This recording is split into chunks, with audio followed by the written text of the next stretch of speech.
Kami dari kelompok 8 ingin sedikit menjelaskan materi tentang integrasi dan reintegrasi sosial. Selamat mendengarkan penjelasan dari kelompok kami. Menjadi bagian dari suatu negara, kita pasti dituntut untuk mencintai negara kita, terlepas dari perbedaan suku, ras, atau agama. Karena akan mustahil jika suatu negara hanya diisi oleh satu jenis atau satu ras saja. Dengan adanya banyak perbedaan ini, akan ada suatu ancaman yang menanti suatu negara, yaitu disintegrasi bangsa. Hal ini bisa memecah belah suatu negara dan mengacaukan segala proses, mulai dari proses ekonomi, pembangunan, bahkan keamanan. Indonesia merupakan negara yang memiliki banyak perbedaan. Oleh karena itu, negara ini menjadi sangat rawan terhadap konflik-konflik vertikal maupun horizontal. Banyak konflik yang terjadi akhirnya mengarah pada kekerasan. Konflik yang terjadi di Indonesia pada saat ini sudah sampai pada tahapan kekerasan atau berdampak pada perpecahan sosial yang bisa disebut disintegrasi sosial.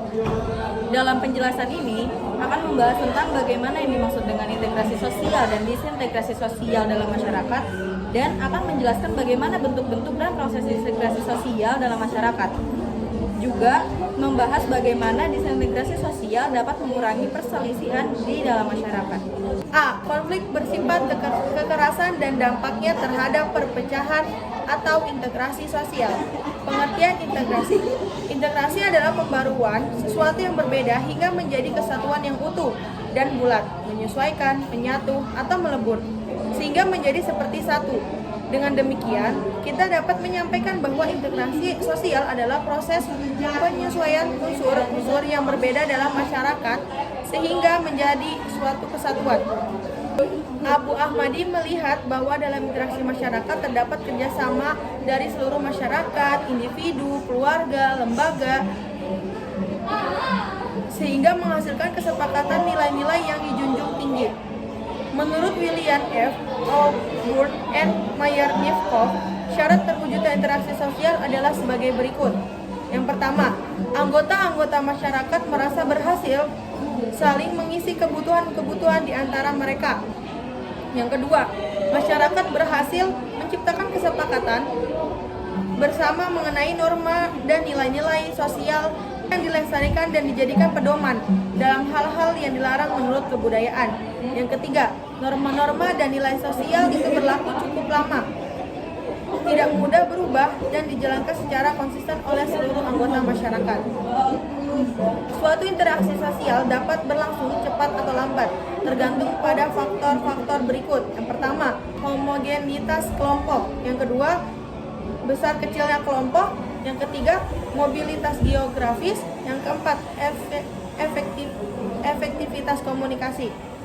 Bentuk-bentuk interaksi sosial. Yang pertama, ada interaksi normatif. Interaksi normatif dapat diartikan sebagai bentuk interaksi yang akibat adanya norma-norma yang berlaku di masyarakat. 2.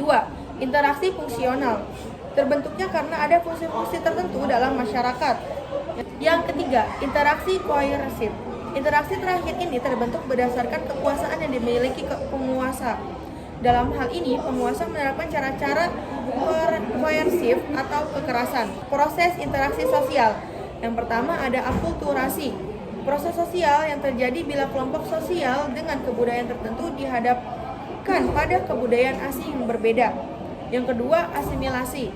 Proses sosial yang ditandai dengan adanya usaha-usaha untuk mengurangi perbedaan-perbedaan yang ada di antara individu atau kelompok dalam masyarakat. Yang ketiga, ada akomodasi. Akomodasi adalah suatu proses usaha manusia untuk meredakan pertentangan dan pencapaian kestabilan. Faktor-faktor pendorong integrasi sosial. Integrasi sosial sebuah proses dapat dicapai karena adanya faktor internal dan eksternal yang mendorong proses tersebut. Dalam proses asimilasi, integrasi sosial dapat dicapai karena adanya faktor-faktor berikut. 1. Toleransi terhadap kelompok manusia dengan kebudayaan yang berbeda.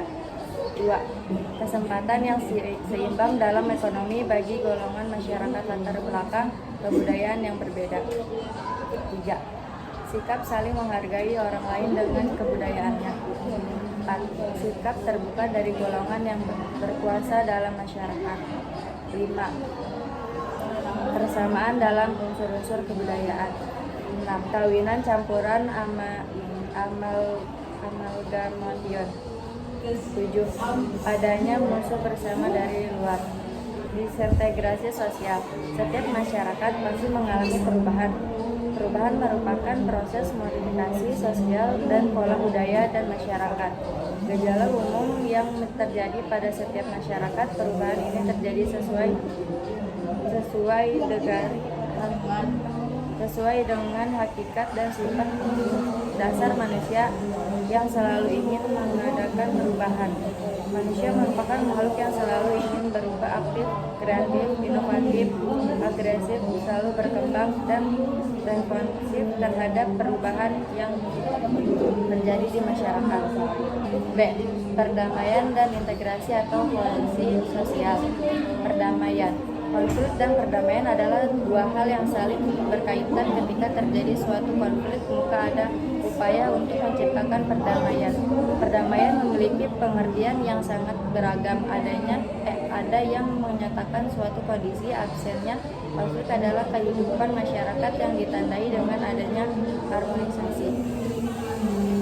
Perdamaian juga dapat diartikan sebagai kebebasan berpendapat tanpa tekanan dari pihak lain. Tidak ada perbedaan ras dalam beraktivitas di dalam masyarakat.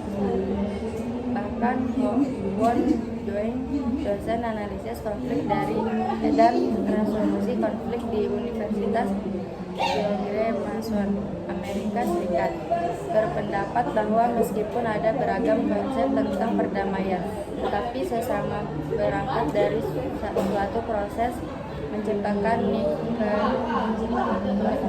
kekerasan. Integrasi atau kohesi sosial. Selain perdamaian, untuk mencegah terjadinya konflik diperlakukan adanya integrasi sosial. Istilah integrasi ini berasal dari teori fungsionalisme struktural. Asumsi dasar dari teori itu adalah suatu keseluruhan terdiri dari bagian-bagian masing-masing dan bagian-bagian itu berhubungan satu sama lain. Secara realistis, integrasi sosial berarti kesatuan di dalam kehidupan bersama, baik di dalam masyarakat yang berskala makro maupun mikro. Kendati di dalamnya terdapat unsur-unsur yang berbeda, integrasi sosial dapat tercapai jika perbedaan-perbedaan bisa hidup berdampingan dan diterima keberadaannya sehingga tidak ada alasan terjadi keretakan. Integrasi atau kohesi sosial menurut Council of Europe Strategy for Social Cohesion adalah usaha yang mengurangi perselisihan. Ada 4 elemen yang harus diperhatikan, yaitu sebagai berikut: terpenuhinya hak asasi manusia, menjunjung tinggi harkat dan martabat seseorang, tidak adanya diskriminasi, adanya partisipasi aktif atau keikutsertaan individu. Integrasi sosial akan mudah terjadi pada masyarakat yang memiliki unsur-unsur yang sama. Unsur-unsur yang sama tersebut antara lain sebagai berikut.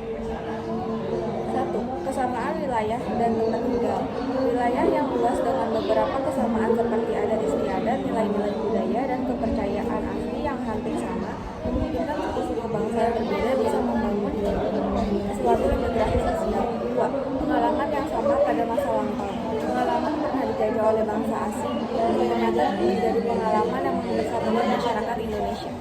C. Pemulihan, recovery, rehabilitasi, reintegrasi, dan transformasi sosial. Pemulihan, recovery, upaya menangani konflik ini merupakan tanggung jawab bersama baik oleh pemerintah maupun masyarakat. Pemerintah telah mengeluarkan peraturan pemerintah PP nomor 2 tahun 2015 tentang peraturan pelaksanaan UU nomor 7 tahun 2012 tentang penanganan konflik sosial.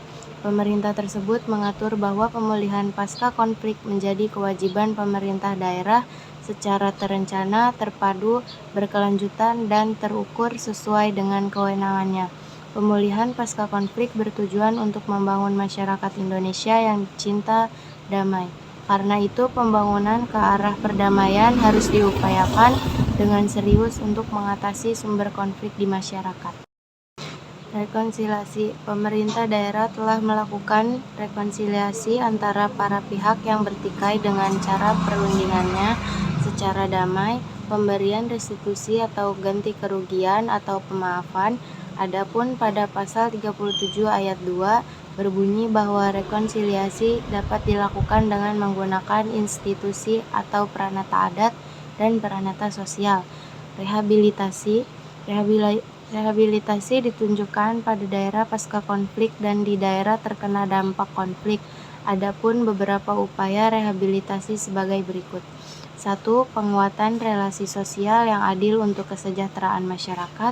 Yang kedua, pemulihan ekonomi dan kependataan. 3. Peningkatan pelayanan kesehatan anak-anak. Rekonstruksi. Pemerintah daerah melaksanakan rekonstruksi sesuai dengan tugas, tanggung jawab, dan wewenangnya. Beberapa pelaksanaan rekonstruksi sebagai berikut. 1. Perbaikan sarana dan prasarana umum daerah konflik. Kedua, perbaikan dan pemulihan tempat ibadah. 3. Pemulihan dan penyediaan akses pendidikan. Transformasi sosial. Transformasi sosial dapat berarti perubahan yang berkenaan dengan masyarakat. Transformasi sosial berkaitan dengan perubahan yang terjadi di masyarakat. Perubahan dapat terjadi akibat beberapa hal seperti peningkatan ekonomi, terjadinya perang, kekacauan politik, dan konflik di masyarakat. Reintegrasi dan konsekuensi sosial dalam kehidupan damai di masyarakat. Dalam pandangan Surjono Sukanto, reintegrasi atau reorganisasi adalah proses pembentukan kembali norma-norma dan nilai-nilai baru untuk menyesuaikan diri dengan lembaga-lembaga kemasyarakatan yang mengalami perubahan. Reintegrasi juga terlaksana apabila norma-norma atau nilai-nilai baru telah melembaga dalam diri masyarakat. Tujuan masyarakat memiliki sarana tersebut adalah untuk menetralkan ketegangan yang timbul dari dampak konflik, contohnya melalui kompromi antara perwakilan yang berkonflik untuk melakukan perdamaian, sehingga yang berkonflik menyadari kesalahan tindakan yang telah diperbuatnya. Reintegrasi tidak semudah menyatukan satu jaringan hubungan, sebaliknya. Untuk mengintegrasikan kembali masyarakat, semua jaringan hubungan harus dibangun kembali. Reintegrasi juga dapat diartikan sebagai integrasi kembali kepada masyarakat yang mempunyai fungsi sosial. Ini berarti identitas anggota masyarakat dan identitas kolektif masyarakat itu sendiri saling dibentuk. Identitas sosial adalah produk dari jaringan hubungan yang terjadi dalam masyarakat itu.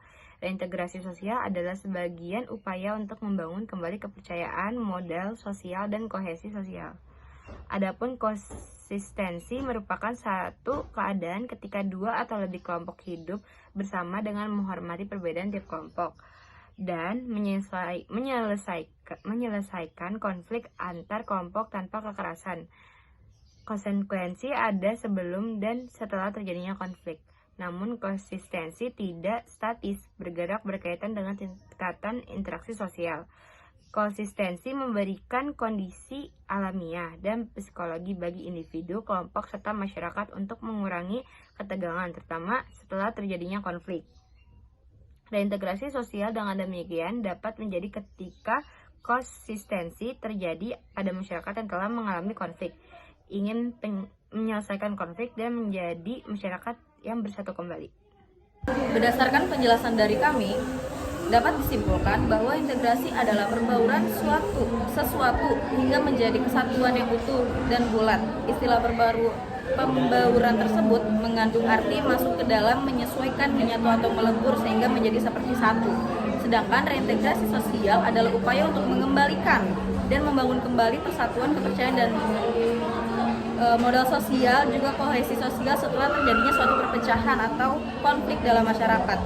Reintegrasi ini digunakan sebagai sarana untuk mengendalikan konflik, terutama bagi masyarakat yang rentan mengalami konflik.